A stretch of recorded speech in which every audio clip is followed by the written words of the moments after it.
창세기 44과 은혜를 받은 자. 성경 말씀은 창세기 6장 8절부터 12절 말씀입니다. 같이 읽겠습니다. 그러나 노아는 여호와께 은혜를 입었더라. 이것이 노아의 족본이라. 노아는 의인이요 당대의 완전한 자라.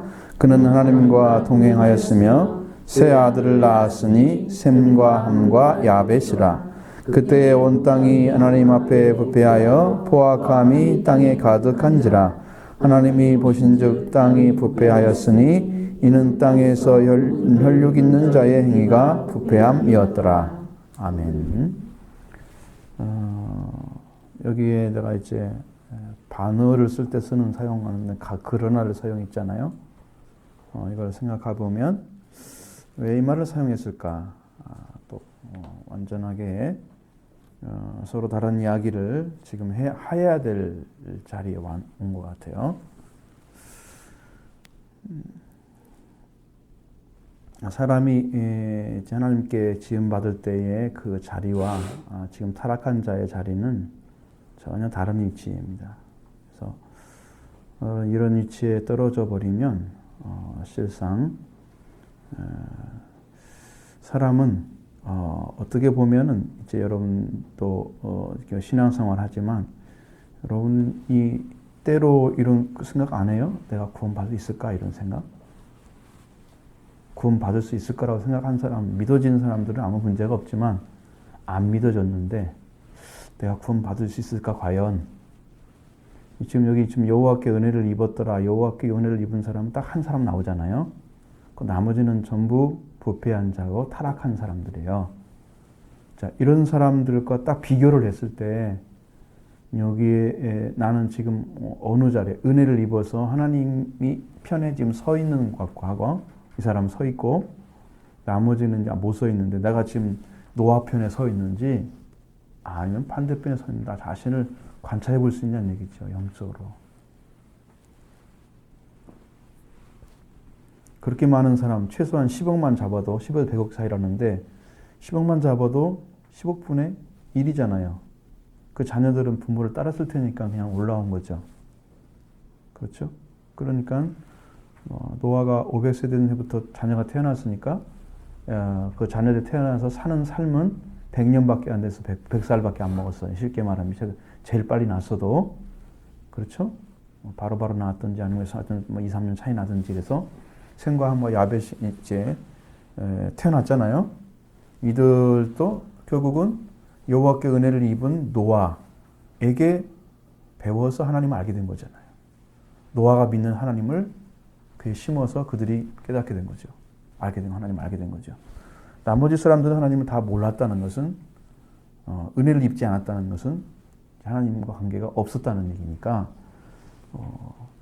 결국은 구원받기가 얼마나 힘든지를 성경이 가르쳐 주는 거예요. 구원받기가 쉽다고 생각하는 사람은 지금 넓은 길로 가고 있는 거예요.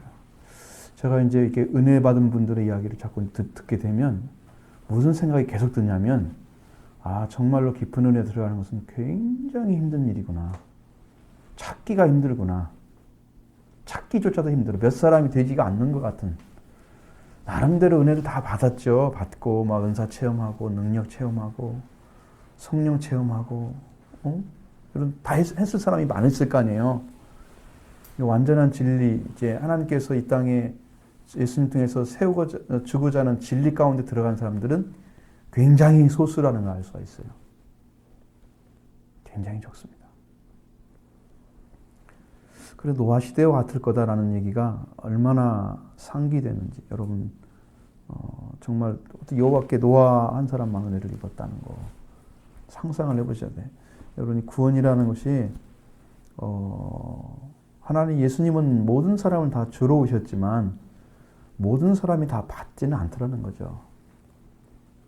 예수님 시절에도 역시 마찬가지였고 예수님이 육신으로 나타났을 때도 그 사람들은 예수님을 배척했고 오늘날은 성령으로 오셔서 예수님이 성령으로 오시는데 그 예수님을 안 믿고 있고 동일한 지금 성령 시대거든요. 지금 성령을 받아야 하는 예수님을 알 수 있고 하나님을 알 수 있는 시대가 됐어요. 성령 안 받고는 못 사는 시대가 성령 시대인 거예요. 예수님이 승천하시고 성령이 임재했잖아요. 그때부터 성령 시대예요. 그러니까 성령을 하지 않고 예수를 주라 할 자가 없다. 예수가 주인 걸 모른다는 얘기잖아요. 성령을 하지 않고는. 아니면 내가 의식적으로 주라고 부르는 거죠. 교회에서 가르치니까. 근데 내가 부르는 거하고 확신이 찾아서 주님이 주신 확신 가운데서 완전히 믿어지기 때문에 부른 주님하고 다르죠. 의식적으로 내가 생각해서 부르는 주님 고백하는 거 달라요. 그러니까 알고 드리는 예배와 알지 못하고 드리는 예배가 갈라지는 거죠. 완전히 갈라지는 거예요. 예수님도 유대인들은 알고 드리는 예배를 말씀하셨고 너희들은 알지 못하는 예배를 드리고 있다고 말씀하셨어요. 그러니까 이게 확 갈라지는데 영과 육이 갈라지고 죄와 생명이 갈라지고 의와 불의가 갈라지고 다 어둠과 빛이 갈라지듯이 생명과 죽음이 다 갈라지는데 거기서 그 갈라지는 그거 완전히 하나님께 잘라버리는데 이제 이것은 구원은 여기와 여기를 쉽게 갈 수 있도록 이제 죽음에서 생명을 쉽게 갈 수 있도록 열어놓은 상태를 말하는 거고요. 이것이 막힌다고 하는 것은 하나님의 의의 방식으로 심판과 관계된 거예요. 그래서 여기는 갈 수가 없어요. 이제 그때가 딱 돼버리면 문을 닫으면 열자가 없듯이 예수님 오실 때도 이제 그 열전협 위에서 문 닫으니까 못 들어오잖아요. 그냥 완전히 그것은 이제 더 이상의 구원을 허락하지 않는 거예요. 그렇게 될 때가 오기 전의 상태가 은혜의 상태야. 하나님께서 쉽게 올 수 있도록 예수님을 통해서 길을 열어놓은 거죠. 그래서 우리가 구원의 길을 지금 찾고 있는 거고 예수를 믿으라고. 그러니까 여러분 예수를 믿으라는 그 말이 여러분 심령 가운데서 정말 큰 말로 들려올 때 이게 작은 말이 아니구나. 하나님이 보내신 그 아들이 이 땅에 오셔서 우리를 구원해주는 그 능력을 총동원해서 하나님께서 인류를 살리는 일을 예수님 통해서 하셨는데 그것은 하나님의 100% 은혜와 사랑으로만 이루어진 거예요. 사람의 노력과는 아무 상관이 없는. 그래서 그걸 다 베풀어 주시기 위해서 지금 일하고 계시는데 그 은혜를 은혜로 알고 나의 관계된 나의 생각, 인간적인 것들 이런 것과 아무 상관없이 하나님의 은혜만을 구해서 예수님을 믿고 살아가는 사람이 극히 적다는 거예요. 그 은혜를 사모해야 될 자리에 여러분 부르신 거예요. 그게 교회 다니는 것입니다. 그래서 사실은 이제 교회라고 하는 자리는 부름 받은 자의 모임이잖아요. 세상으로부터 부름 받은 자의 모임이 에클레시아잖아요.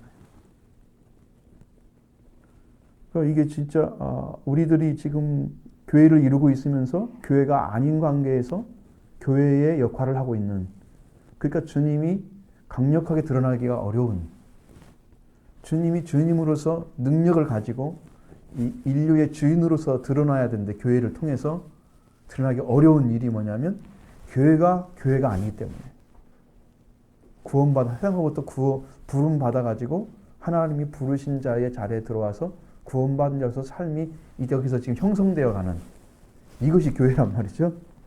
성경으로 말하면 주의 이름으로 모이는 곳, 주님과 함께 걸어가는 사람들. 이제 이것이 있어야 되는데 그래서 교회가 세속화되기도 쉽고 성이 강력하게 성령 이게 거룩함이 강력하게 역사하면 못 들어와요. 세속이 물질화 안 돼요. 그런데 물질화되기 쉬운 과정을 우리는 가지고 있어요. 과거에서부터 복이라는 개념을 다 물질로 만들어 놨잖아요. 그리고 오늘날에도 사람들이 물질화돼서 그걸 복이라고 생각하고 있잖아요. 그러니까 세탁하기가 가장 쉬운 그러한 의식 구조를 가진 민족이 우리 민족이에요. 물질화된 사고를 가지고 있는 거예요. 복 그러면 물질 생각해요. 그런 사고와 또 거기 강단에서 외쳐졌던 말씀들이 복 그러면 물질, 잘 되는 출세 이거였잖아요. 그런 가운데 있는 교회가 교회로서 드러나기가 쉽지 않다는 거죠. 그러니까 우리가 하나님의 은혜 가운데서 은혜를 지금하면서 베풀고 있는 지금 이 죽음과 생명 가운데 있는 이 다리를 예수님 통해서 죽음은 제거해놓고 죄도 없애버리고 생명의 길로 지금 들어오라고 길을 딱 만들어놨단 말이에요. 그게 구원받는 길을 좀 걸어가는 사람들이잖아요. 예수님이 불러가지고. 그러면 그걸 붙잡고 그분이 주님이시니까 여러분 맹인이더라도 눈뜬 자가 데리고 가면 안전하잖아요. 그죠? 여러분 몰라도 되잖아요. 그리고 건너와서 보니까 이거더란 말이죠. 눈 떠져가지고. 그전에는 못 봤기 때문에 주님이 붙들고 가야 되는 거고, 여러분이 들어와서 보니까, 눈 떠보니까, 아, 이게 생명의 세계구나. 그래서 이제 교회에서 만족하고 이제 신앙생활 하는 게 이게 중요하잖아요. 지금 이런 은혜의 세계에 우리가 좀 들어와야 될 시기에 와 있다는 거예요. 근데 교회가 교회되어야 된다는 거, 교회가 교회로서 서야 되고, 부름받은 자리에 분명하게 이제 하나님과 관계 안에서 올바른 관계가 맺어진 이 상태를 가지고 살아야 되는. 그 은혜 받은 사람들이에요. 하나님 지금도 은혜를 지금 주고 계시고 지금도 그 길로 인도하고 계셔요. 이것이 이제 언제 끝날까? 예수님이 오실 때가 되면 끝날 것입니다. 딱 끝나버릴 때가 올 거예요. 그때 되면 이제 손 댈 수도 없는 시대가 오겠죠. 이건 하나님의 권한에 달려 있습니다. 그러니까 노아만 은혜 받았다. 참 이건 너무나 놀라운 고백입니다.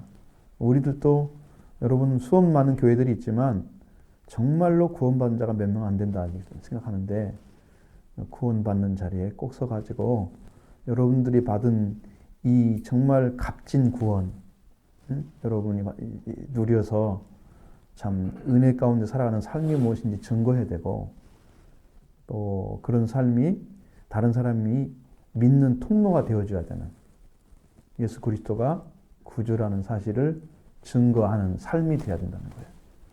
그래서 이제 교회가 우리가 믿는 우리의 믿음이나 삶을 통해서 믿는 자들이 모여오는 것이 초대교회였단 말이에요.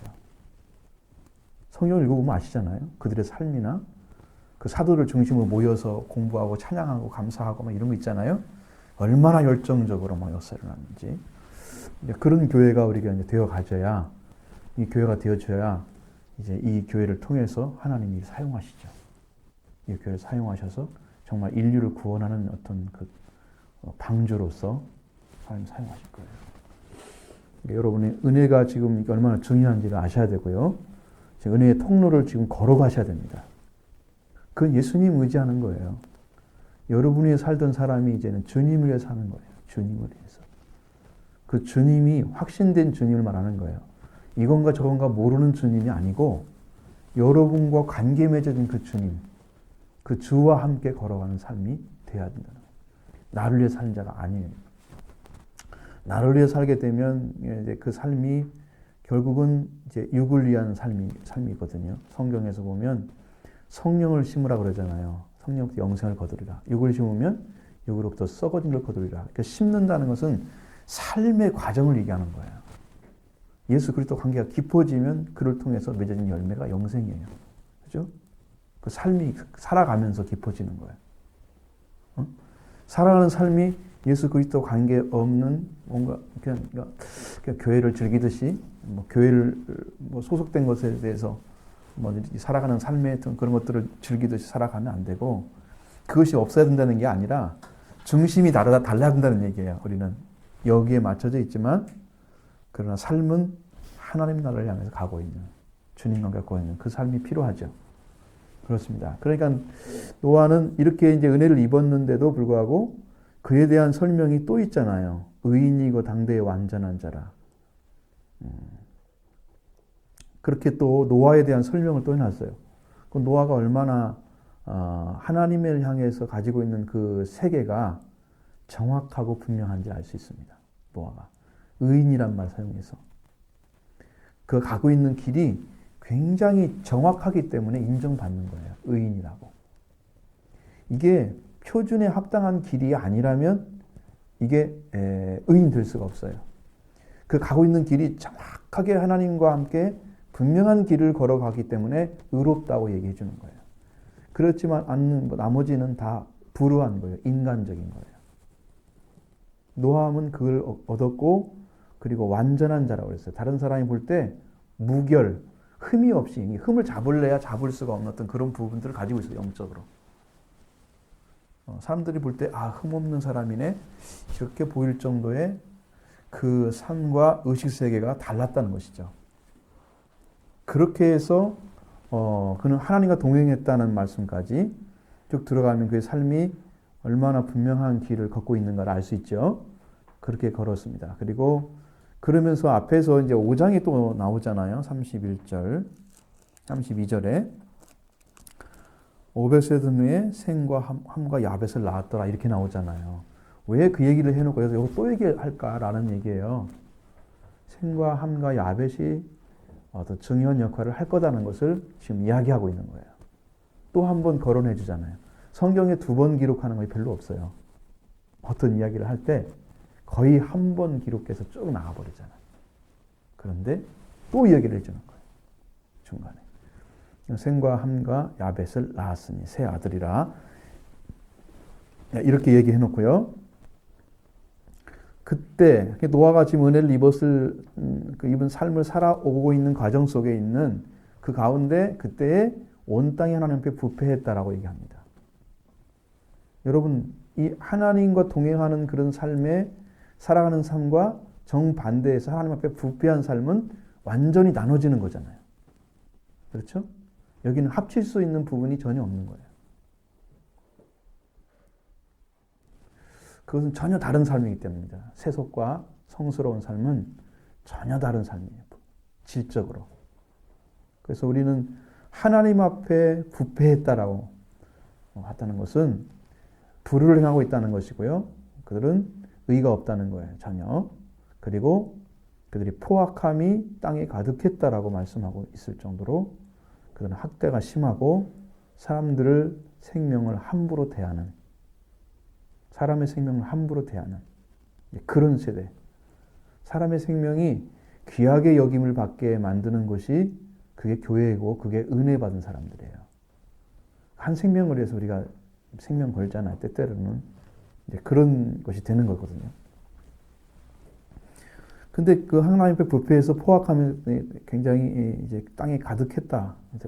엄청나게 사람들의 그 삶의 속에는 생명을 귀하게 여기지 않는 그런 삶이 이제 죄악과 함께 여기서 이제 사라지고 있는 그런 모습이죠. 이게 5절에도 하나님께서 말씀하시고 한탄하시는 그 모습 속에 나와 있죠. 하나님께서 쓸어버리겠다는 말씀까지 할 정도로 생각하는 것이 모두가 다 모든 그에게 항상 악할 뿐임을 보시고 그러니까 악한 그 사람들이 삶의 열매가 뭐가 있겠어요? 악으로부터 나오는 부패한 그 성품들이죠. 죄악된 성품들이 이것이 땅에 가득했다라는 얘기예요. 하나님이 보니까 땅이 부패했고 그 혈육 있는 자의 모든 행위가 다 부패했다. 땅이 부패했다는 것은 땅 자체가 부패하는 것이 아니잖아요. 그렇죠? 땅이 부패했다는 것은. 그러니까 여러분들이 이것을 아셔야 돼요. 주인이 악하고 포악하면 그 밑에 있는 사람도 살기 힘들어요. 주인이 똑똑하고 분명하게 어떤 가치를 가지고 다스리면 그 사람들은 그 가치만 정확히 파악하면 문제가 안 생기잖아요. 근데 포악한 사람은 작은 일에도 문제를 삼고 이제 그걸 함부로 대할 테니까 그 집에 살아가는 사람이 얼마나 힘들겠어요. 그렇죠? 하나님은 이 땅을 누구보다 다스리라고 했어요? 사람보다 다스리라고 그랬잖아요. 다스리라 사람이 포악하셨단 말이에요. 그 땅이 온전하겠어요? 다스림 받는 땅이 사람에 의해서 땅이 이렇게 부패된 거예요. 사람에 의해서. 사람이 이제 다스리고 있는 한 그 땅은 부패할 수밖에 없어요. 그러면서 모든 혈육 있는 자의 행위가 부패했다. 여기는 행위까지 나왔잖아요. 이제는 더 깊은 이야기를 하고 있어요. 그러니까 이런 모습들을 우리가 상상해 보면 그렇게 하나님 앞에 부패하고 포악함에 가득한 그 세상에서 노아 한 사람만 하나님께 은혜를 입은 그 은혜의 자리가 얼마나 찬란하게 빛나고 있냐는 거예요. 그가 입고 있는 하나님을 향한 그 사랑, 하나님과 함께 걸어가는 그 아름다움이 완전히 두각되는 거잖아요. 그렇죠? 그러니까 여러분 그러나 그 말도 반전이 있는 이야기지만 이 사람들이 그때의 땅이 어떻다는 말씀 들으면 완전히 다른 세계잖아요. 그러니까 여러분, 그러니까 어떤 세계에서 어떤 삶을 살느냐는 것은 여러분과 하나님과 관계 안에 있다는 거 아셔야 돼요. 그것이 결정적으로 역사를 해요. 은혜를 받았느냐 안 받았느냐. 은혜를 받느냐 안 받느냐 이것이 결정적으로 역사를 해요. 거기서 거의 끝날 수도 있습니다. 은혜를 받느냐 안 받느냐 이것으로 인해서. 자, 그러니까 이제 제가 이제 또 이제 필요한 말씀들을 언어를 통해서 말씀드리는데 이 은혜란 말을 또 사용했잖아요. 은혜란 말을 너와 여호와께 은혜를 입었더라 이렇게 말씀하시고 여러분 헨이란 단어를 많이 들으셨죠? 헨이란 단어를 많이 사용되었습니다. 은혜는 헨입니다. 헨. 구약 성경에서. 신약에서는 카리스라고 말씀드렸고요. 카리스마 그러면 은사가 되는 거예요. 자, 여기선 헨은 호의나 은총이나 은혜 이렇게 세 가지에 들어가고요. 또 다른 것으로서는 매력이나 아름다움 이 두 가지의 의미로 사용됐습니다. 그래서 이 헨은 하나니란 단어에서 나왔는데 여기는 은혜를 베풀다, 자비하다 이런 단어에서 헨이 나왔습니다. 참 아주 굉장히 매력적인 단어예요. 제가 이제 보면 볼수록 이 은혜라는 단어가 너무 공감이 되고 마음이 가는 정말 좋은 단어라고 우리 심령 안에 주어지는 그 사랑 은혜가 있어요. 구약 성경에는 find favor in the eyes of 이렇게 써가지고 뭔 말이냐면 멋머스 총애를 받다 이런 말로 사용됐어요. 멋머스 총애를 받다. 이것이 이제 43회에 사용된 그런 증거들이 성경에 나와 있습니다. 자, 이 단어의 가장 중심적인 것은 이 이제 헨이란 단어는 하나님이란 단어와 달라요. 관심이. 이건 뭐냐면 이 초점은 수여자에게 있는 게 아니고 주어진 것의 수령자에게 있는 거예요. 자, 은혜를 베푸는 자가 아니고 은혜를 받는 사람에게 초점이 맞춰져 있다는 거예요. 그러니까 그 사람이 어떻느냐라는 것을 얘기하려고 하는 거예요. 많이 다르죠. 은혜를. 은혜를 받았더니 하나님 은혜 주셨네. 우리 이렇게 생각하잖아요. 여기는 이 주는 분이 아니고 받는 사람이에요. 강조점이 헨의 강조점이 거기에 있다는 거. 많이 다르죠.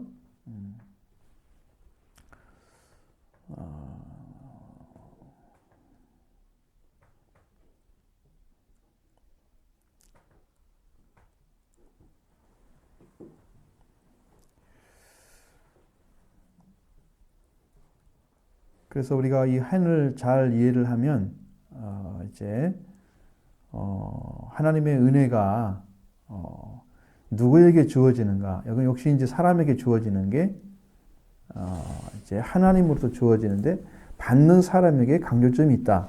그러니까 우리도 그런 의미에서 여러분들도 은혜를 받는 사람은 어디에 관계에 있어야 되는가를 찾아내야 돼요. 우리도 은혜를 받는 자가 돼야 되거든요. 우리가 지금 중심이에요. 은혜를 주시는 분이 중심이 아니에요.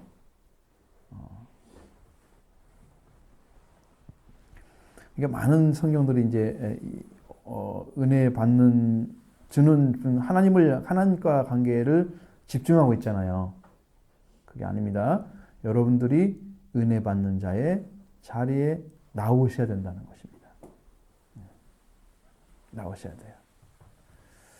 성경에는 이제 모세나 노아나 이런 사람에게 여호와께 은혜를 입었다라고 강조해주는 말씀들이 있습니다. 또 요셉도 보면은 옥에서 은혜를 받게 하셨다. 창세기 3장 39장 21절 같은데 그렇게 기록이 되어져 있어요. 또 이스라엘 사람들도 이집트인들에게 은혜를 받게 하셨다라고 성경에 이제 3번이나 나와 있습니다. 지금 받는 사람, 주는 사람에서 받는 자가 어떤 사람들이었나라는 것을 이야기하려고 지금 하는 것이죠. 뭐 우리는 이제 뭐 매력이나 여기에 대한 관계는 안 맞춰져 있으니까요. 그 말씀은 안 드릴게요. 거기에 관련된 얘기는 또 있는데 그런 얘기는 말씀 안 드리고요. 여기 또 이제 노아는 노아의 족보다고 말씀하셨어요. 뭐 족보란 말을 내가 뭐 설명할 특별한 의미는 없는 것 같고요. 이제 앞에서 이미 다 노아가 날 때까지 그 족보가 쭉 흘러 나왔었죠. 그리고 족보가 끝나면 동시에 노아는 의인이요 이렇게 나오잖아요. 여기서 이제 의라는 말이 썼습니다. 의, 의로운, 의로움은 역시 의로운으로서 이 말의 뜻도 의로운, 공정한, 또 올바른 이런 의미를 갖는 차티크라는 단어가 쓰여요. 차티크. 차티크는 의로운, 올바른, 공정한, 공의로운 이런 의미를 가지고 있는 형용사입니다. 근데 이 어근이 뭐냐면은 근본적으로 윤리적인 도덕적으로 표준과 부합하는 걸 나타내는 거예요. 의라고 하는 것은 표준적인 것과 부합이 되느냐 안 되느냐로 갈라지는 거예요.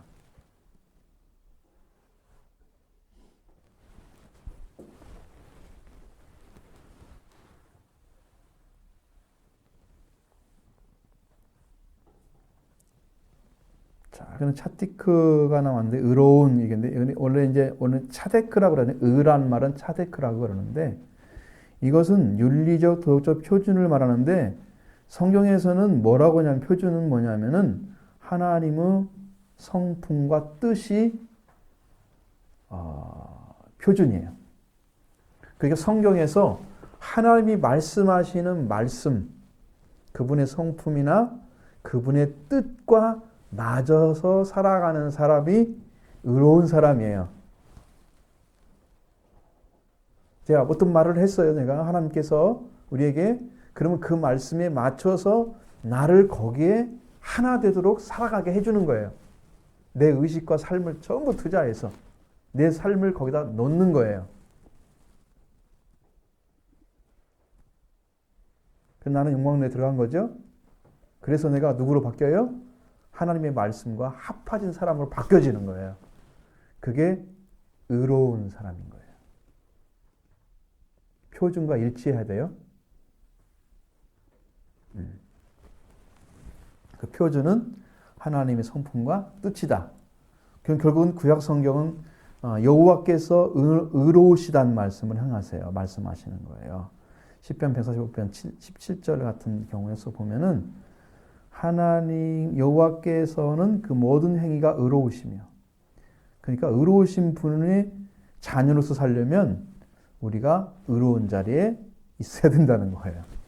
우리가 안 돌아오고서는, 하나님께 돌아오지 않고서는 인간적인 것은 불의이고 죄악이기 때문에 안 돌아오고서는 의롭다는 말을 쓸 수가 없어요.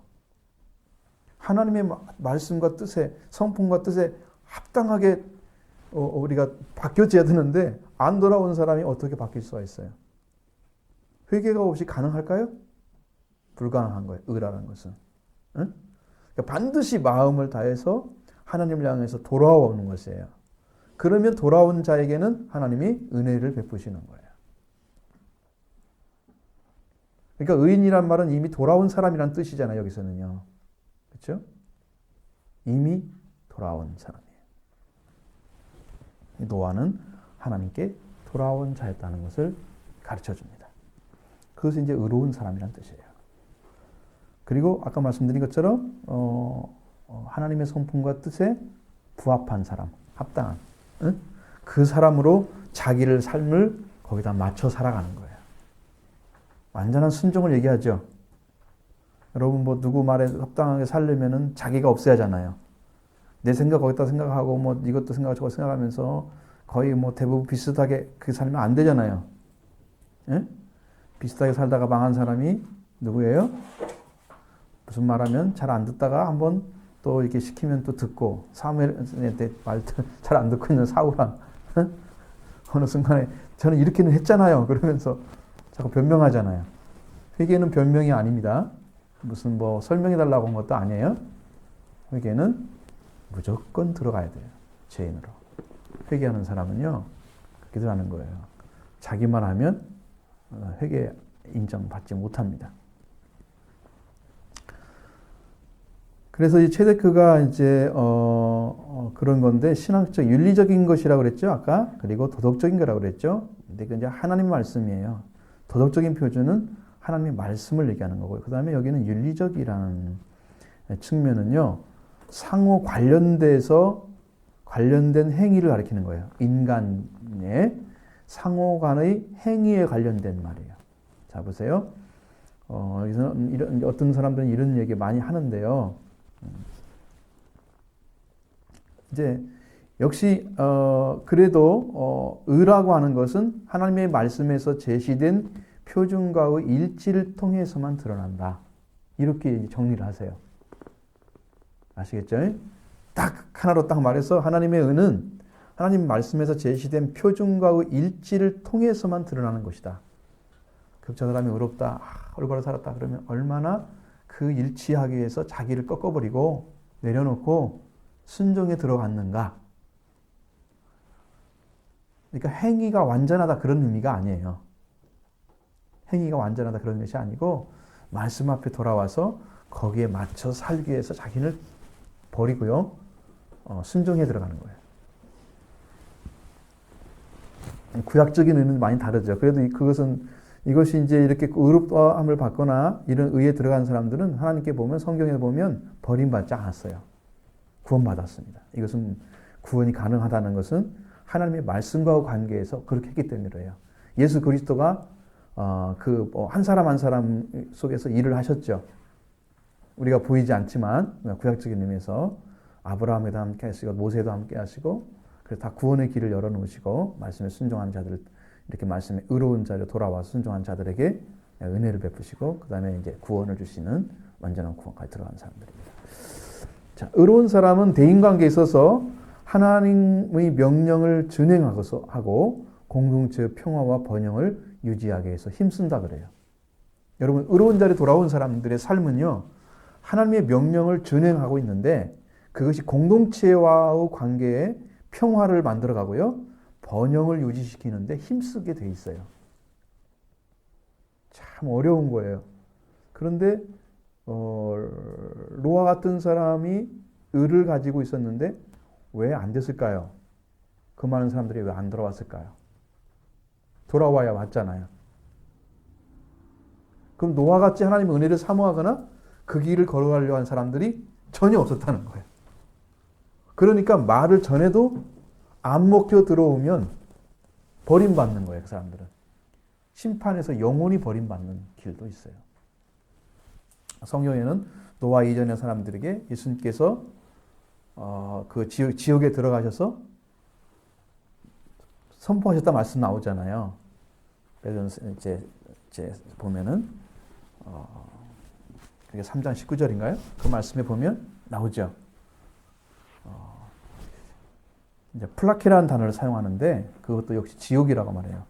주님께서 지옥에 들어가셔서 악한 지금 죽어 있는 생명들을 향해서 선포하시니라 그런 말씀하시는데 그것은 분명하게 노아 이전의 사람들이라고 말씀하고 나와 있어요.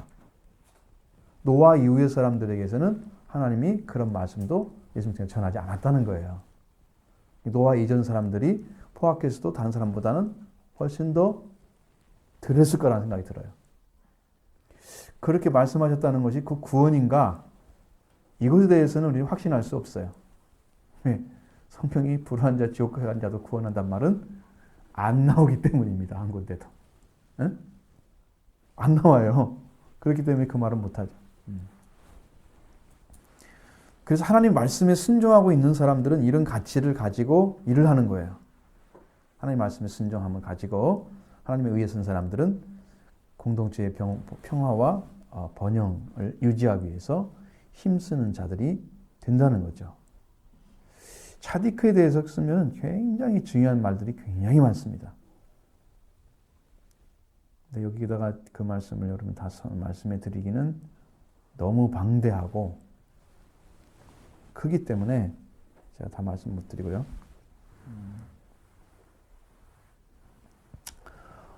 성경에서는 이렇게 나오죠. 노아나 다니엘이나 욥은 의로웠다라고 요새서 14장 14절이나 20절에. 그래서 그들이 하나님께 의로웠다는 자리에 쓴 사람들은 개인적으로 의로운 것입니다. 그래서 하나님의 심판으로부터 건져달라고 여호와께 구할 권리가 생긴답니다. 그런 사람들에게. 그래서 구원이 이루어진대요. 구약에서 구원받은 사람도 많지 않을 것 같은 생각이 들어요. 오히려 이 성경에 기록되지 않고 하나님 말씀에 순종해 갔던 사람들이 많이 있을 것 같아요. 이제 그런 사람들이 구원받았겠죠. 소문 많은 백성들이. 자, 하나님의 성품이 아까 말씀드렸죠. 성품은 체데크라는 말을 썼을 때 약간 의라는 말, 체데크는 의로운 그랬죠. 차디크는. 그래서 하나님의 성품과 관련해서 그에게 적용될 때 수식어로 사용되는데 여호와는 의로운 재판관이며 이렇게 나와요. 의를 사용할 때 공의로운 재판관이시며 뭐 역대하 12장 6절이나 시편 11편 7절 같은 말씀에 또 온 세상의 재판관으로서 지극히 공의롭다. 하나님이 공의롭고 공의롭대요. 그러니까 공의로우신 하나님의 성품을 가지고 돼버리면 어떻게 돼요? 공의롭지 않은 사람들은 죄인이 되는 거죠. 거기에 합쳐지려면 그 하나님의 의를 받아들여야 한단 말이에요. 그래서 거기서 얻어지 한단 말이죠. 그 영광로에 들어가는 영광에 들어가는 게 똑같아요. 그 말씀 앞에 그냥 다 무릎 꿇어야죠. 그리고 성경에 나타난 그의 말씀은 규범과 그의 판단은 다 의롭다고 나와요. 그러니까 하나님의 규범, 하나님 주신 규범이나 판단이 의롭기 때문에 거기 있는 것들은 다 의를 향해야만 돼. 그래서 우리가 성경을 깊이 있게 읽다 보면 내가 누군지 아니면 내가 죄인인지 하나님이 어떤 분인지가 정확하게 알아지죠. 그렇게 해서 여러분이 성경을 통해서 또 하나님께 나와서 기도함을 통해서 여러분의 의를 찾아내셔서 여러분 그 길로 걸어가셔야 돼요.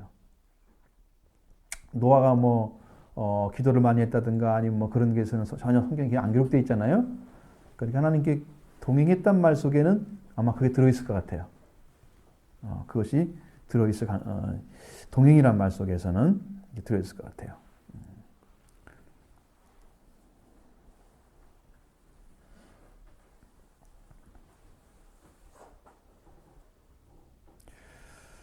자, 차디크 지나갔고요. 당대에 완전했다. 이 완전하다는 말은요, 타밈입니다. 타밈, 형용사로. 타함에서 나왔는데, 완전한, complete, 흠없는, 온전한, whole, 건전한, 정상적인 사운드, 이런 단어로 사용되고 있습니다.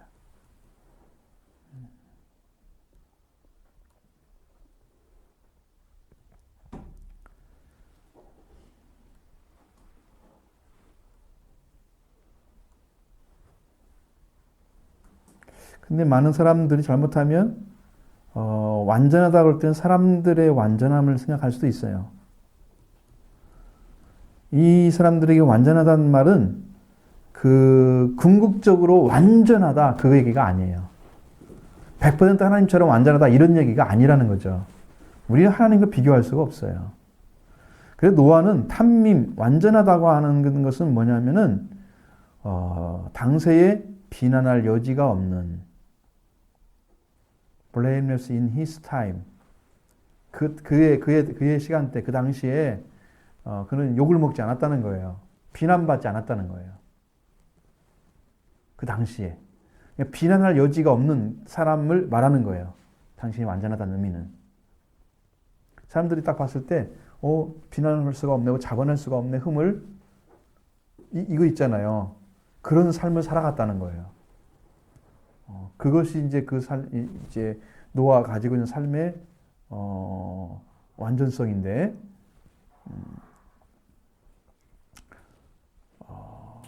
제 성경에서는요 얼마나 불에 대해서 말씀 많이 하시냐면 피조물 중에서도 에덴 동산에 있던 피조물도 타락할 수밖에 있는 그런 이제 범죄할 가능성을 가지고 있었다. 에스겔서 28장 13절 같은 데는 아담이나 아니면 사탄에 대해서 그 얘기할 때 그 얘기가 나와요. 에스겔서 너무 재밌었는데 참 굉장히 진짜 흥미로웠어요. 너무 말씀이 정말 리얼하게 다가왔는데 여러분들 그런 재미를 느끼면 성경 읽지 말라고도 읽을 텐데 성경을 읽으면서 즐거움을 찾고 계신가요? 행복하셔야 됩니다. 성경 읽는 게 짐이 돼서는 안 돼요.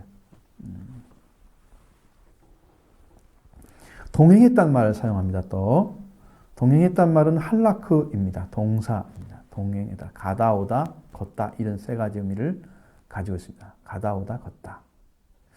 많이 다르죠?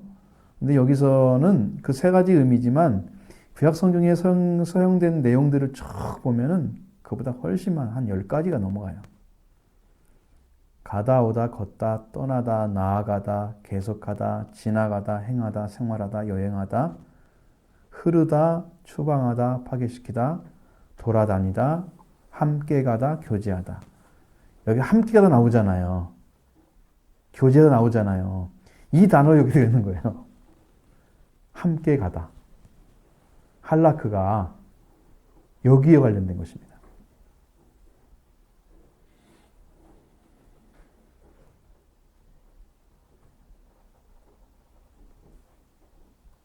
근데 여기 사용된 단어는 히트파엘형입니다. 이것은 동작의 연속성을 강조하기 위해서 사용되는 단어입니다. 동작이 어떻게 된다고요? 한 번이 아니라 계속해서 그 일을 해가는 걸 말하는 거예요. 그러니까 히트파일형으로 딱 써놓으면 그 동작이 연속적이다. 계속되는 거예요. 그러니까 하나님과 동행하는 삶이 어땠다고요? 하나님과 함께 걷는 것이 처음부터 시작된 때부터 끊어지지 않고 계속 갔다는 거예요. 그러니까 이것이 중요한 것입니다. 신앙이라는 것은. 하나님 은혜로 들어갔으면 그 은혜로 계속 걸어가는 것입니다. 그러면 끝이 와요. 하나님의 은혜를 더 깊이 주시죠. 우리가 하나님의 세계를 다 알 수 있는 방법은 없고요. 성경에 보면 성령께서 하나님의 깊은 세계도 안다고 그랬죠. 통달하신다고 말씀하시잖아요. 성령과 함께 걸어가시면 하나님의 나라에 대해서, 하나님에 대해서, 그리고 그 영광에 대해서 깊이 알 수 있도록 해주세요. 여러분이 그걸 찾을 수 있습니다. 그러니까 함께 걷는데 굉장히 심혈을 기울이셔야 돼요.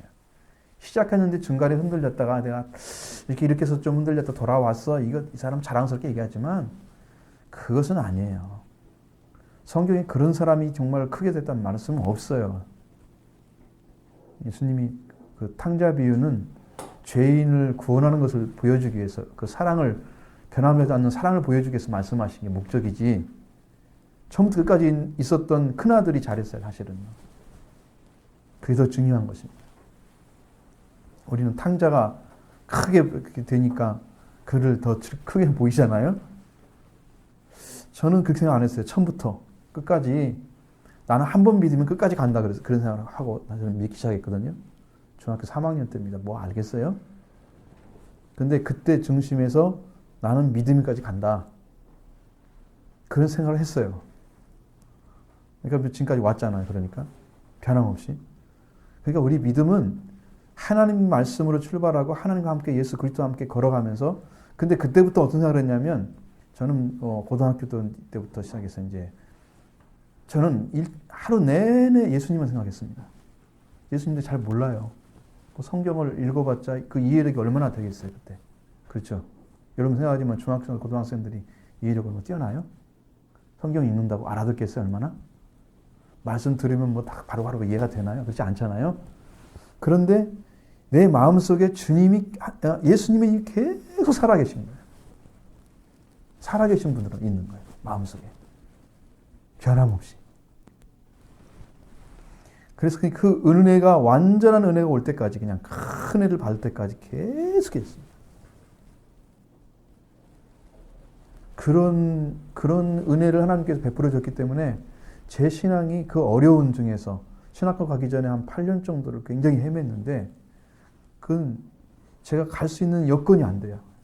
집에서 맞고 내 생활도 안 되고 그래서 여기서 또 떠돌아다니면서 저는 피아노 학원도 하고 그렇게 돌아다녔어요. 서울에서 피아노 학원 있는데 같이 가서 피아노도 가르쳐주고 그렇게 해가지고 이제 겨우 된 거거든요. 그래서 굉장히 어려웠어요. 그 생활 자체도. 하나님께서 그렇게 인도했어요. 그러니까 예수 그리스도 한 번 시작한 것이 끊임이 없었기 때문에 제가 그 길을 간 거예요. 그렇지 않으면 은혜의 길은 못 갑니다. 내가 의지적으로 믿으려고 막 하는 것이 아니고 주님이 하나님께서 이미 예수님 보내서 이미 와 계셨어요. 예수님이. 구원의 자녀로.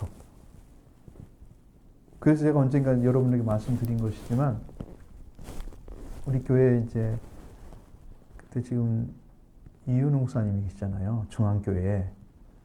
거기 다닌 사람은 알죠. 딴 사람은 모르죠. 지금 이제 중앙교회라고 아주 이로우신 분이 있어요. 그 대신 측 목사님이신데 그 목사님이 이제 신방을 하러 오신 거죠. 집으로. 근데 우리 어머니도 안 계시고 어머니도 안 믿었잖아요. 그러니까 저 혼자 맞이한 거예요. 근데 목사님 오시면서 각 집마다 가면서 기도를 한답니다. 하나님, 이 집 가서 무슨 말씀을 전해야 됩니까? 이렇게 기도를 한 거예요. 그리고 오셔서 시편 2편을 딱 펴셔가지고 5절인가 거기서부터 쭉 읽는 거예요. 하나님이 주셨대요. 거기에 뭐라고 나와 있나요? 여호와께서 영을 전하노라. 옛날에는 영이라고 그랬어요. 그냥 명령을 말하는 거예요. 그래서 오늘날 내가 너를 낳았다. 넌 내 아들이다. 너희가 온 세상 땅끝까지 가는 모든 것 다 소유로 주겠다라고 말씀하신 그 있잖아요. 쭉 성경에 나와요. 그 말씀을 읽고 설교를 쭉 하시는 거예요. 그때는 제가 은혜 많이 받은 경험이 없어요. 별로. 한 가지 있다면 그거야. 예수님을 모시고 산 거예요. 좋은 거죠. 그리고 이제 목사님이 예배 딱 마치고 나가시면서 문 앞에 딱 그러신 거예요. 아들이구만 그러셨어요. 저는 몰랐어요. 그게 무슨 말인지도. 얼마나 신앙을 가르쳐준 사람들이 그런 데 관심 없잖아요. 교회 다니는 거, 뭐 교회 일하는 거, 열정낸 거 이런 것에 중심이 있었어요. 교회가. 영적인 게 중심이 없었어요. 그러니까 그런 것에 대해서 사람들이 말할 리가 없잖아요. 열심히 믿고 뭐 은사 받았냐, 너도 방언 받았냐, 뭐 이런 거 있잖아요. 관심 갖는 거. 또 영적인 체험했냐, 이런 거. 그러도 있으면 좋겠어요. 우리는 지금 너무 열정이 없으니까. 그런데 관심 있을 때야 그때는. 뭐 성령의 말씀이고 누구 뭐 하나님 아들이고 이건 전혀 몰라. 그런데 그런 상황에서 그 말씀을 하시는 거죠. 지금도 잃어버릴 수가 없어요. 나오면서 하신 말씀 지금도 잃어버릴 수가 없는 거예요. 증거를 다 해주잖아요. 그러니까 한 번 간 것이 끝까지 간 거예요. 이게 중요한 것입니다. 노아가 그런 삶을 살았다는 거죠. 한 번 들어가서 그 말씀이 계속 동작의 연속성이 강조하는 거예요. 히트파이라는 것은 강조하는 거예요. 동작 연속성을 강조하는 거예요. 그러니까 그냥 한 번 이렇게 됐다, 뭐 계속 했다 이것이 아니라 그것은 끊임없이 계속 갔다는 것을 강조하는 거예요. 그것이 노아가 이제 최고의 자리에 영적으로 당시에 그 부패함 속에서도 승리할 수 있는 근본 동력이에요. 변함이 없었다는 거예요. 계속 갔다는 거예요. 여러분 이것을 여러분도 가지시기 바라고요. 그 다음에 부패해서 셈과 함의 야벳은 나중에 이제 이게 나오니까요. 거기에 대해서는 얘기는 따로 해요. 그 사람의 이름이 따로 나와요. 그때 가서 하는 거고 부패하여 일단 하나님 앞에 부패했다고 말씀하시죠. 부패했다는 말은 샤하트입니다. 샤하트. 기본 어근이고 멸망시키다, 파괴하다, 파멸하다, 부패하다. 부패다 여기 나오네요. 그죠? 여기도 역시 부패하다는 말로 사용됐습니다. 네, 와우 개속법의 니팔 미완료 3인칭 여성 단수예요. 이제 우리나라 말로 부패하다는 뜻이 뭐 어떤 의미로 가지고 있냐 그러면 한국어로는 정신, 정치, 사상, 의식 등이 타락함 이게 부패했다는 뜻이에요. 그때도 정치가 있었겠죠. 사람의 어떤 정신 세계나 아니면 사상의 세계나 의식 이런 것들이 타락한 거예요. 원래의 자리에 있지 않고 떨어져 버린 거예요. 폴다운이잖아요. 타락이 원래 자리에 있어야 돼요. 근데 원래 자리에 있지 않고 떨어진 거예요. 그러니까 제자리에 있어서 정신이 온전하고 그다음에 정치적인 거나 사상이나 의식. 정치는 빼더라도 우리가 사상이나 의식, 그러니까 하나님이 없는 의식 세계, 하나님이 없는 사상, 하나님과 관계없는 정신 세계를 가졌다면 이 타락한 것입니다. 이 사람 하나님이 없는 게 맞죠? 타락했다는 말은 없다는 얘기예요. 타락했으니까 이미. 자, 그러니까 그런 사고의 세계를 가진 사람들이 그때에 살고 있었다는 얘기예요. 부패했다는 것은.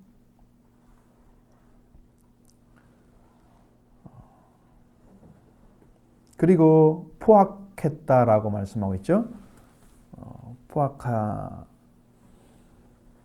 포악함이 땅에 가득했다라는 말씀은, 이 포악함이라는 것은 하마스입니다. 하마스. 명사인데요.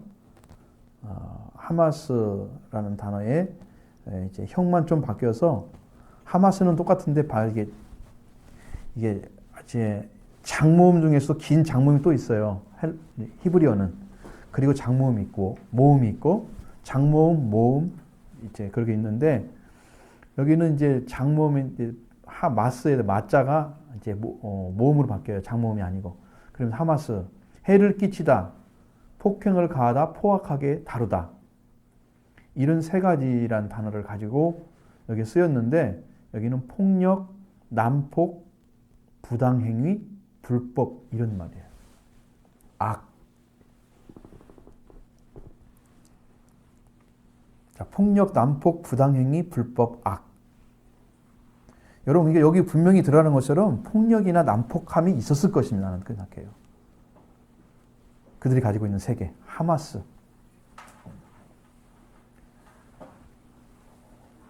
그리고 하마스에 일반적으로 번역하는 사람들이 어떤 형태에서는 바이올런스라고 하는 단어를 사용하는데 만족해야 한다 그래요.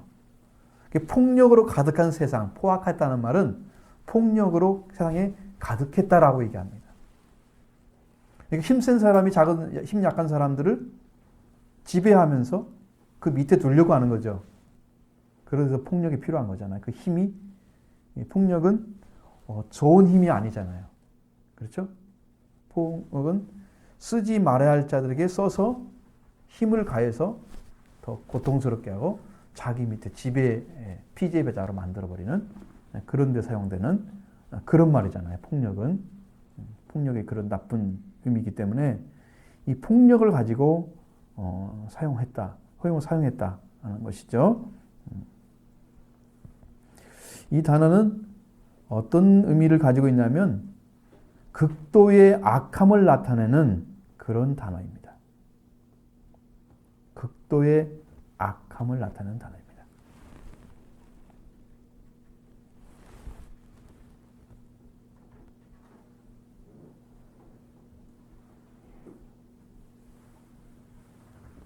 그래서 이것이 홍수의 원인이 됩니다.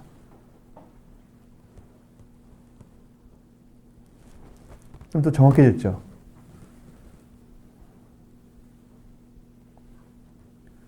그럼 하나님께서 세상이 악하지 않기 때문에 놔둔 게 아니고요. 지금 예수 그리스도의 보혈을 통해서 사람들을 구원하기 위해서 하나님 지금 참고 기다리시는 거예요.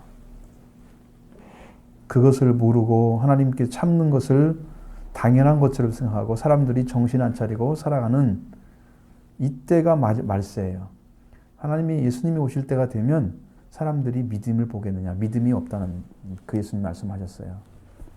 보면 갈수록 믿음이 없어지는 생활을 하는 것이 제 눈에는 보여지거든요.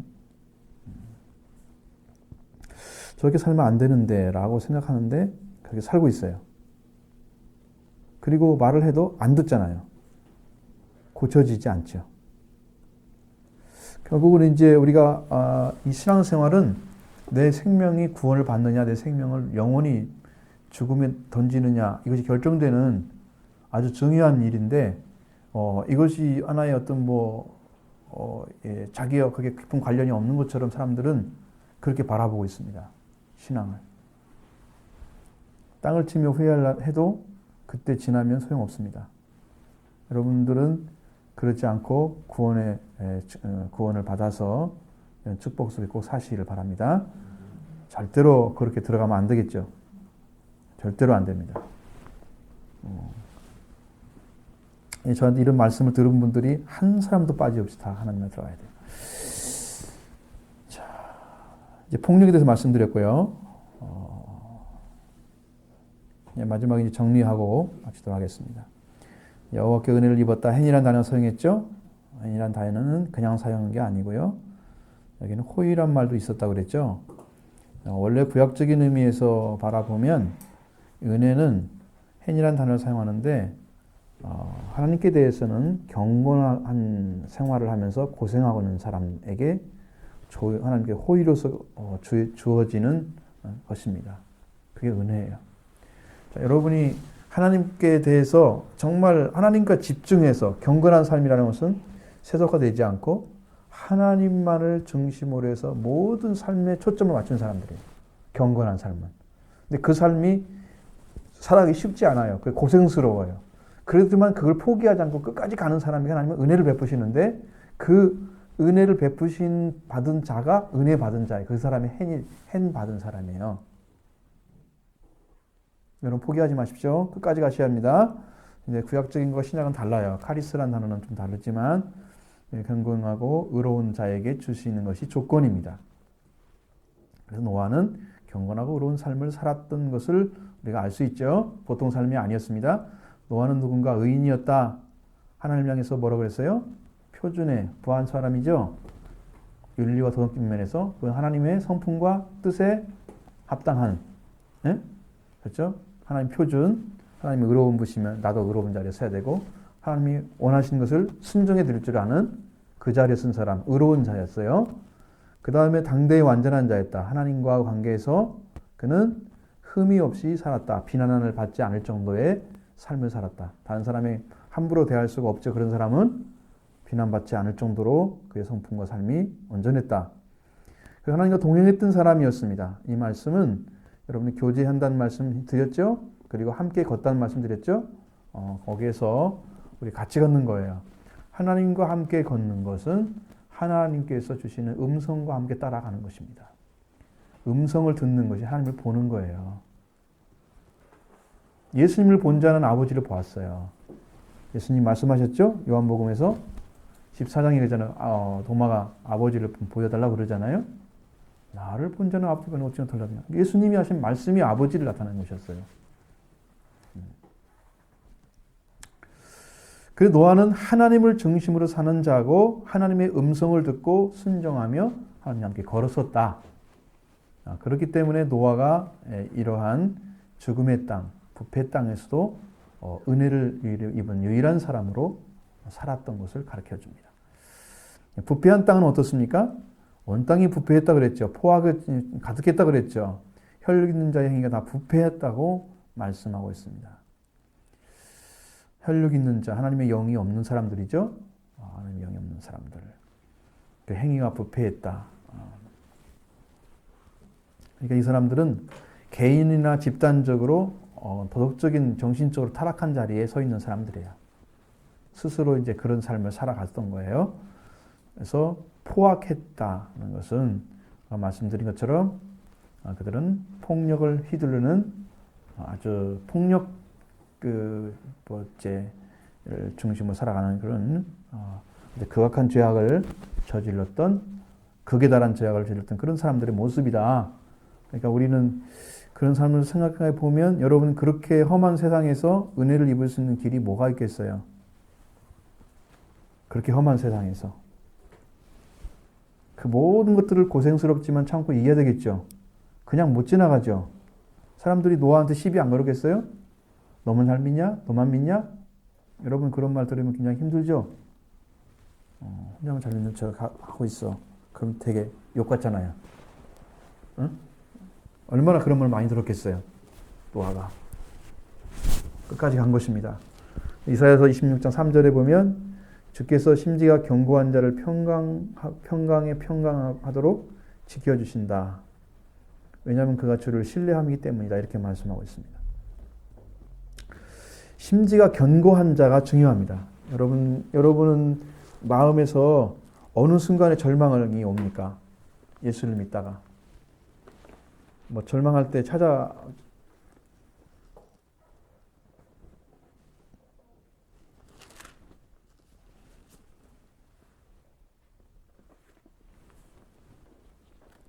이사야 26장 3절에 보면 이렇게 나와 있어요.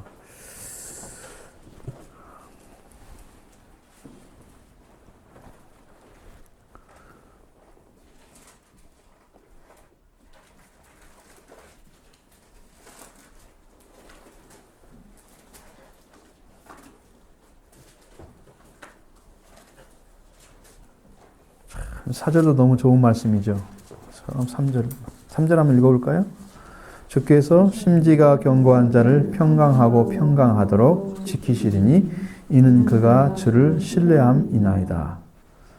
자, 심지가 견고해야 돼요. 심지가 견고해야 돼요. 그러면 그 사람은 뭘로 심지가 견고해지냐면 주를 신뢰하기 때문에. 신뢰한 사람이 하나님 평강하고 평강하도록 지켜주신다고 그랬죠. 그러면 그것이 이제 하나가 되잖아요. 심지가 견고하려면 주를 신뢰해야 돼요. 주를 신뢰하면 평강과 평강을 지켜주고 그러면서 이게 하나가 돼야 돼요. 여러분 하나님을 향해서 더 굳건하게 더 믿게 되면 신뢰하게 되면 더 심지가 강해져요. 결단코 불에 지지 않죠. 다니엘처럼 사자밥이 돼도 들어갑니다. 세상의 어떤 그런 것들에 의해서 우리가 침범받지 않습니다. 사자가 입을 딱 벌려도 천사가 막고 있잖아요. 그러니까 여러분의 성품은 어떻습니까? 하나님을 믿기에 합당합니까? 여러분 좀 정직하냐는 얘기예요. 정직하십니까? 그러면 좀 합당하지 않은데요? 그게 더 정직한 거예요. 대답을 안 찾는 분은요. 물어보는데 대답을 왜 안 해요?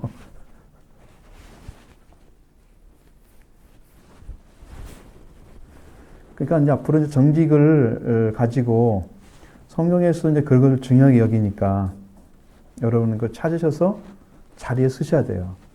절대적으로 하나님은 자기가 자기를 주장하면서 말씀에 순종하는 것처럼 이렇게 포장하는 걸 좋아하지 않으세요.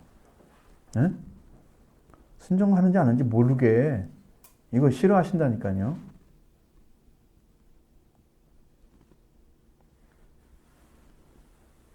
말씀대로 순종하는지 안 하는지는 내가 나를 지금 지탱하는 힘이 나인지 하나님인지를 한번 분석해 보세요. 여러분 스스로가.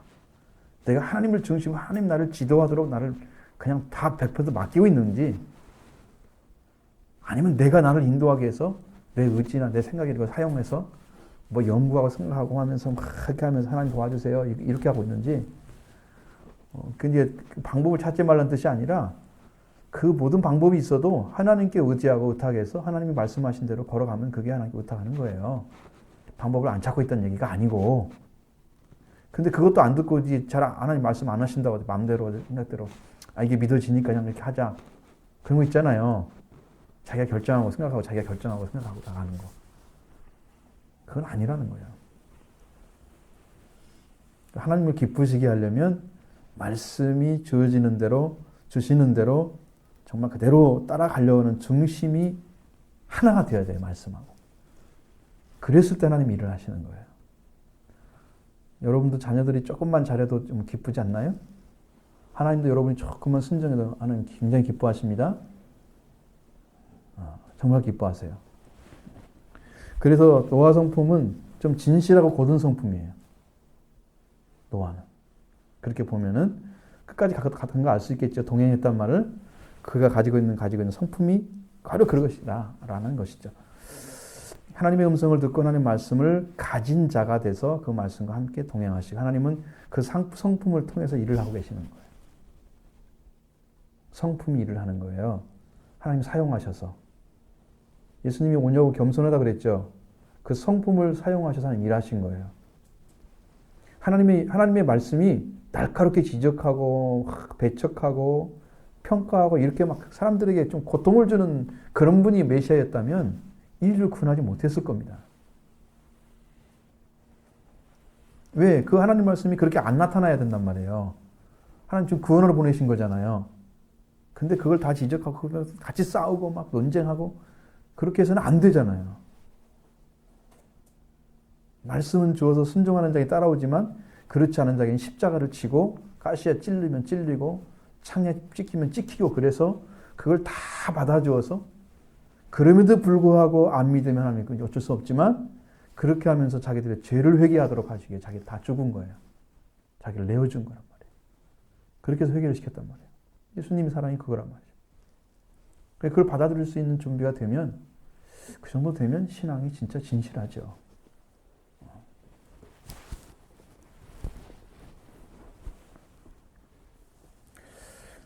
노아가 살던 시대는 사람들이 참 저주받은 땅에 살았기 때문에 부패했고 폭력적이었다.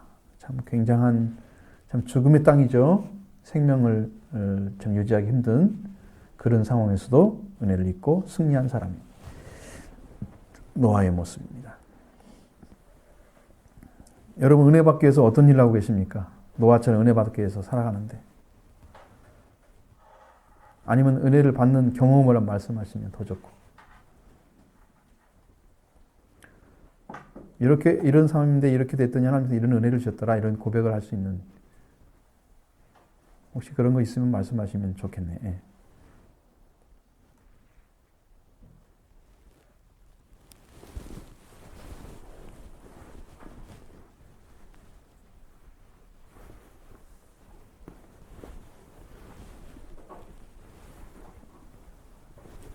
오늘 공부를 하면서 여러분 느꼈던 점은 뭡니까?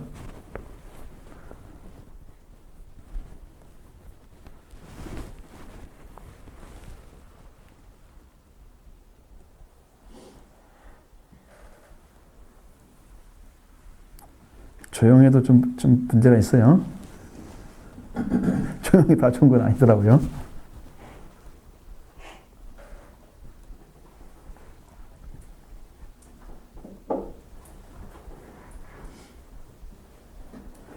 근데 커뮤니케이션은 안 되면은 문제가 좀 생기잖아요, 여러분들이. 근데 어떤 질문하고 싶어서 질문 안 그런 문제가 생겨요. 그러니까 말씀하시고 한 5분 정도만 말씀하셔도 될 것 같은데. 네. 그래서 수업하는 사람들 다 보니까 빨리 끝났으면 좋겠다. 그러고 있는 것 같아요. 그래가지고 질문할 사람 질문하세요. 그 시간 딱 주잖아요, 교수가. 질문 안 하고 다 가요. 빨리 끝내는 게 좋아.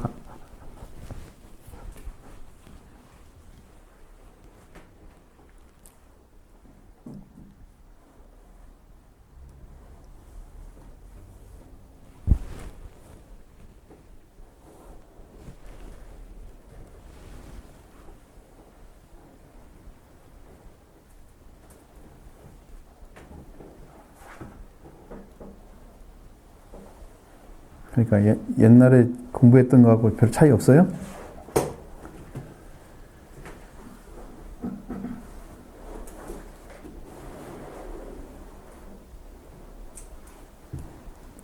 아니면 옛날 제가 기억이 안 나서 말씀을 못 하시는 거죠?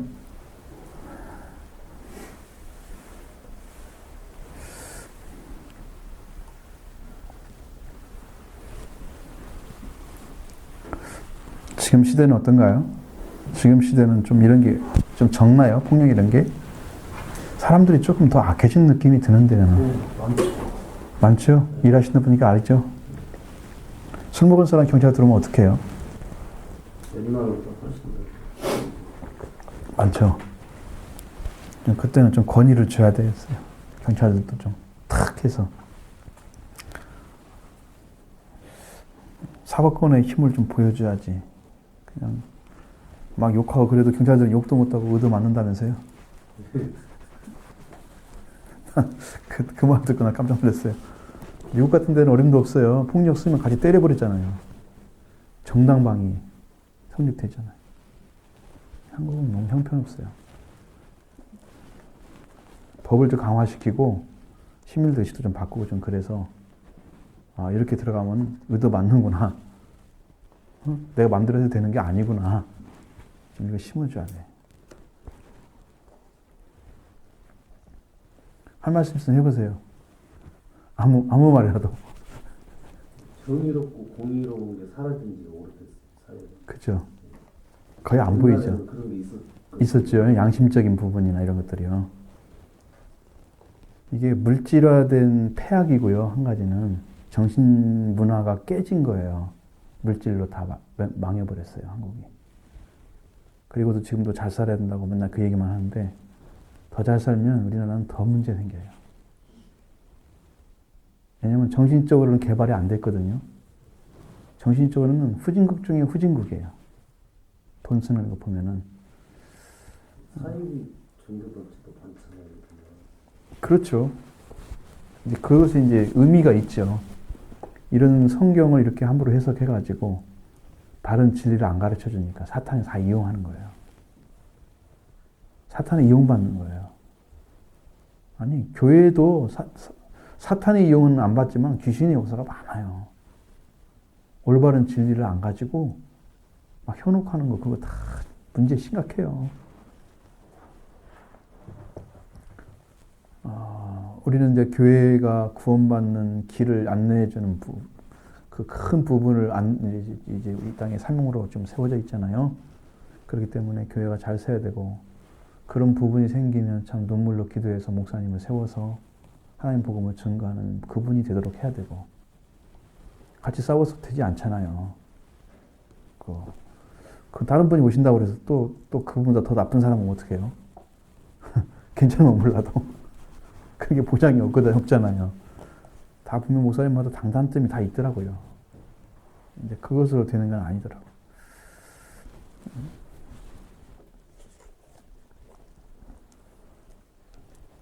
1분 남았어요.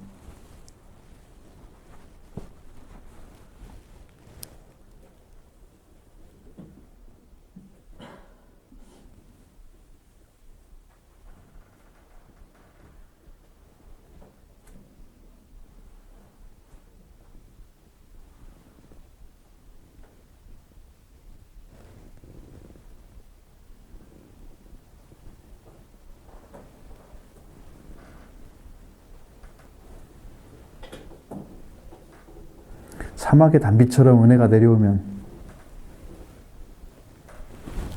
하나님의 은혜 역사를 제가 지금 보고 있거든요. 임재하는 것을. 그럼 말씀의 질이 달라져요. 성령이라시면.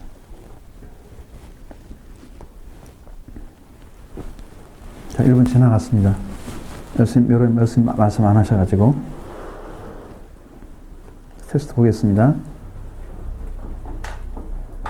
땅에 사는 사람들이 모두 강포하여 생각하고 계획하는 것은 모두 악한 것뿐인데 노아만은 하나님께 은혜를 입었다고 기록되어 있다. 하나님께 은혜 입은 사람은 하나님을 기쁘시게 하지 않고는 그 은혜를 입을 수 없다. 그리고 하나님을 기쁘시게 하는 것은 오직 순종뿐이다. 온전한 순종은 온전한 신뢰를 나타낸다. 노아의 믿음과 생활은 온전히 하나님을 신뢰하고 그분의 말씀대로 행하는 것이었다. 이렇게 온전히 순종하여 신뢰하는 자만이 그분의 은혜를 입을 수 있다. 모든 사람이 폐괴한 사회 속에서 노아만은 하나님의 말씀에 의해서 살았었다. 순종도 신뢰도 없이 은혜만을 갈망하는 그릇된 신앙인들이 본받아야 할 삶이다.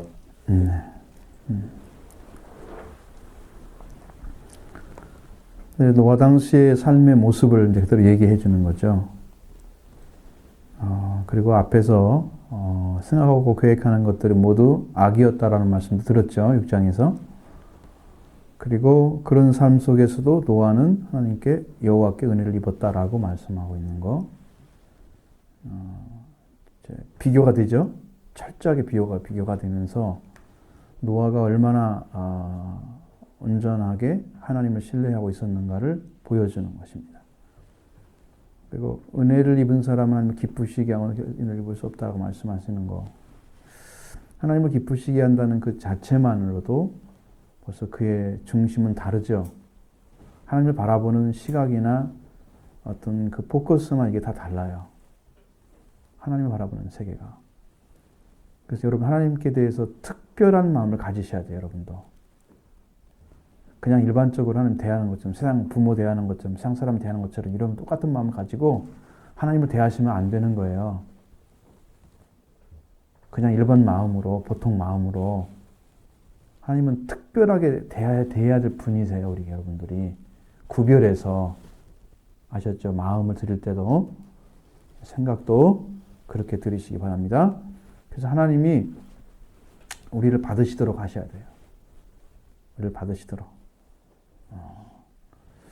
이제 은혜를 아까 말씀드린 게 행이란 단어에서 찾을 수 있는 그 경건하고 참으로 사는 그런 고생하는 삶을 살아가면서 그 하나님 향해 나갔을 때 그에게 베풀리는 호의가 은혜다 그랬잖아요. 그런 삶이 참 하나님을 기쁘시게 하죠. 왜냐하면 오직 하나님을 기쁘시게 하기 하나님을 향해서 나가기 때문에 그의 중심에는 그의 목적이나 이런 방향 이런 것들이 이제 포커스가 잘 맞춰져 있습니다. 하나님께 대해서 중심이 정확히 맞춰져 있어요. 그러니까 그렇게 경건한 삶을 살면서 고생하면서도 끝까지 믿고 가는 그것을 하나님께서 받지 않을 수가 없어요. 그것을. 왜냐하면 그걸 향해서 나가고 있기 때문에 하나님이 기쁘게 안 받을 수가 없어요. 받아들이지 않을 수가 없어요. 그래서 호의를 베풀어 오셔서 찾아오셔서 그래서 은혜를 입은 거죠. 여기서 이제 순종하다는 것은 이제 3상에서 보면 15장 22절은 순종이 죄사보다 낫고 이 말씀이잖아요. 그렇죠?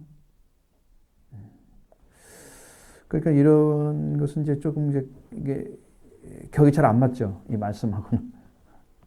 제가 한번 말씀드렸을 텐데 이게 격이 안 맞는 거다 이것은. 우리가 제가 여기를 쓴다면 이제 그렇게 쓰겠죠. 하나님께서 하나님께 은혜를 입은 사람은 경건하고 고생하면서 하나님께 나아가고 그 하나님의 향해서 변함없는 그 믿음을 소유한 사람, 그 사람에게 은혜를 베푸셨다, 호의를 베풀었다. 그렇게 해서 하나님을 기쁘게 하는 거다. 저는 그렇게 썼겠죠. 그랬을 것입니다. 좀 다르게. 자, 그러니까 여러분 그렇게 해서 노아가 가지고 있는 그 하나님의 의를 맞추기 위해서 삶을 자기를 꺾어버려야 하잖아요. 자기를 내려놓죠. 순종하는 삶, 그 신뢰에 관련된 거예요. 물론 믿음 없이는 갈 수가 없는 거예요. 믿음 없는 것은 있을 수가 없는 거예요. 그래서 완전한 순종을 하려면 완전한 신뢰가 필수입니다. 노아의 생활이 이렇게 이제 하나님을 향한 중심이 아주 정확했고 표준 일치였으니까 그리고 하나님의 성품과 뜻에 합당한 삶을 살아가기 위해서 그는 또 애를 썼죠. 그래서 하나님을 신뢰하는 삶, 하나님을 정말 분명하게 의지했기 때문에 그는 그런 모든 삶들을 맞출 수가 있던 거예요. 그럼 우리가 그거 맞춘다고 해서 되느냐? 아니에요. 하나님이 그렇게 하고 있는 자를 찾아오셔서 교제하고 말씀하시고 그렇게 또 함께 걷도록 해주십니다. 히트 파일 그런 형으로 나타난 것처럼 동행이 이루어져요. 그렇게 해서 그렇기 때문에 은혜를 입은 사람으로서의 삶을 살아가는데 그 세상이 그렇게 폐괴했다. 여기는 폐괴라고 하죠. 부패했다고 그러잖아요. 부패하고 폭력적인 그런 강포가 심한 폭력이 심한 그런 세상 가운데서도 하나님의 말씀대로 그는 중심을 다해 살아왔던 사람이다. 여러분이 뜨겁게 받아들여야 돼요. 노아의 삶이 그냥 우리가 생각한 것처럼 단순한 삶이 아니에요. 굉장히 깊이 보면 아주 깊은 삶을 하나님 관계 깊은 삶을 살았다는 걸 보여주고 있어요. 근데 이제 오늘날 우리들은 은혜를 받으십시다 그러면 하나님을 믿는 삶이나 이런 것들은 이제 별개의 것으로 생각해요. 열심히 구하면 되는 것처럼. 기도하면 다 주십니까? 그렇게 싸구려 하나님이 아니세요. 그냥 무조건 되면 다 부어주시고 금나라 똑딱하면서 방망이처럼 이렇게 때리면 나오는 그런 거 아니죠. 우리 하나님은 정말 존귀하시기 때문에 올바른 인격관계, 신뢰관계 가지고 하나님을 맞이하는데 겸손한 자세에서 하나님께 우리를 받으시도록 자신을 드린 그런 관계로 들어가게 한 다음에 딱 붙드시는 거예요. 그렇지 않은 전에는 조금씩 이렇게 마음의 기쁨도 주시고 평화도 주시고 조금씩 여러분이 좀 하나님을 신뢰하는 모습을 느끼도록 해주세요. 그게 완전히 받은 게 아니에요. 딱 들어가셔야 돼요. 하나님 내 죄악을 다 완전히 제거했습니다. 하나님이 인정하는 것이 있어야 돼요. 그렇게 하면 들어가잖아요, 깊이. 하나님이 죄를 묻지 않으십니다. 사람들은 그 사람들의 삶을, 어떤 사람의 삶을 보면서 저 사람 예수 믿는데 왜 삶이 저래? 이게 비난하잖아요. 저 사람은 왜 이렇게 참 이해력이 부족해? 예수 믿는데 사람들이 흠을 잡잖아요. 그래, 사람들이 그렇게 보는데 그 사람은 여호와 하나님께 은혜를 입었다고 생각해 봐요. 그래서 하나님께 가서 기도를 하는 거예요. 하나님, 저의 죄가 너무 큽니다. 저를 용서해 주세요. 저는 용서받을 사람이 너무 부족한 사람입니다. 하고 엎드려 기도를 해요. 하나님 뭐라고 하실까, 이 사람한테? 너는 이미 죄사함을 받았느니라. 그렇게 말씀하세요. 하나님 관계 안에 들어간 사람하고 삶이 부족해도 이제 완전한 걸 얘기하는 게 성경 말하는 거 아닙니다. 완전한 건 아니에요. 이 땅에서는 완전할 수가 없어요, 우리가. 왜냐하면 하나님의 은혜가 아무리 강하게 내려오고 했어도 우리는 부족한 게 너무 많은 사람들이에요. 왜냐하면 하나님 손에 완전히 찾는 거 아니에요. 그 대신 하나님을 기쁘게 하는 삶으로 하나님을 향해서 가는 중심이 너무나 정확하기 때문에 그 사람을 붙으신 거예요. 그래서 사용하시는 거예요. 그 사람의 완전성을 요구하고 그냥 뭐 신처럼 되어가기를 바라는 그런 것을 요구하는 사람들은 정말 천사 데려 살아야죠. 그러면 천사. 목사도 사람인데. 네? 성경은 또 그렇게 얘기하지 않고 있기 때문에 여러분들은 잘 구분하셔서 부족하다 그것이 문제가 아니고 어떤 관계에 살아가느냐라는 것을 여러분 먼저 보십시오. 그분이 이제 그렇게 돼서 하나님 말씀으로 점점 밝아지고 생활도 말씀에 맞춰서 이렇게 폭넓은 삶이 되면 그 사람은 인격적인 부분이나 신앙적인 부분이 정말 완전히 가까워지겠죠. 그래서 하늘에 계신 아버지처럼 온전하라. 이런 성품으로 살아라. 원수도 사랑하고 누구나 다 공평히 사랑하는 하나님 사랑을 가져라. 그렇게 예수님처럼 이제 바뀌는 거예요. 우리의 삶이. 성장해 가면서. 아시겠죠? 그런 다른 걸 요구하지 마시고 그걸 먼저 보십시오. 하나님과 관계를 먼저 보십시오. 그럼 여러분도 실망하지 않고 따라가게 될 것입니다.